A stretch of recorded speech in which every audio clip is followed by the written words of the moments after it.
মোদি ভাই, হাসিনা আপা, তোমরা স্বামী স্ত্রী এই রাস্তার মাঝখানে গন্ডগোল শুরু করে দিয়েছো কেন? আরে এইভাবে কি গন্ডগোল করে, তাও আবার লাঠি দিয়ে গন্ডগোল করতেছো? আরে থামো বলছি, থামো। কাদের ভাই, তুমি সরে যাও তো। আজকে ওকে মেরে এমন শিক্ষা দিব, জীবনে বেঁচে থাকতে ওই যেন বইয়ের গায়ে আর হাত না তোলে। বিয়ের পর থেকে ওই আমাকে অনেক মারিছে, বহু ধৈর্য ধরেছি, আর নয়।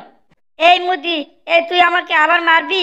আয়, তোর গায়ে শক্তি থাকলে আমাকে মেরে দেখ। হাসিনা, তুই কি বললি? আমাকে মেরে শিক্ষা দিবি? তোর এত বড় সাহস! মেয়ে মানুষ হয়ে তুই আমাকে লাঠি দিয়ে মারতে চাস? কাদের ভাই, তুমি সরে যাও তো। ওকে আজকে এমন মার মারবো, বাপের নাম যেন ওই ভুলে যায়। আরে মৌদি ভাই, এত উত্তেজিত হলে হবে? তোমরা কি কারণে গন্ডগোল করতেছো সেটা আগে বলো তো। কাদের ভাই, আমি বলতেছি। কাদের ভাই, তুমি তো জানোই আমার স্বামী এই অত্র এলাকার সবচেয়ে জুয়ারু। সে প্রতিদিন টাকা দিয়ে তাস খেলে, তাস খেলে যদি ইনকাম করতো তাহলে ভালো লাগতো। জানো কাদের ভাই, সে তাস খেলে কোনোদিনও জিততে পারে না, তাস খেলে শুধু টাকা হারে আর হারে। কাদের ভাই, তাস খেলার কারণে সহায় সম্পত্তি সব বিক্রি করে দিছে। সর্বশেষে সে আমার গহনা বিক্রির জন্য চাপ দিয়েছে। আমি গহনা বিক্রি করতে দিব না জন্যে সে আমাকে মারতে এসেছে। কাদের ভাই, আমার স্বামীর মার খাওয়া থেকে বাঁচার জন্য আমিও লাঠি নিয়ে এসেছি তাকে মারার জন্য। কাদের ভাই, তুমিই বলো, এত সব অত্যাচার সহ্য করে কোনো ভালো ঘরের মেয়ে হয়ে জুয়ারু স্বামীর সংসার করতে পারে?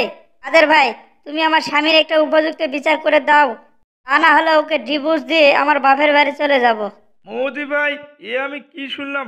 আরে মোদি ভাই, দোষ তো তোমারই। এই ডিজিটাল যুগেও কেউ তাস খেলে টাকা উড়ে দেয়?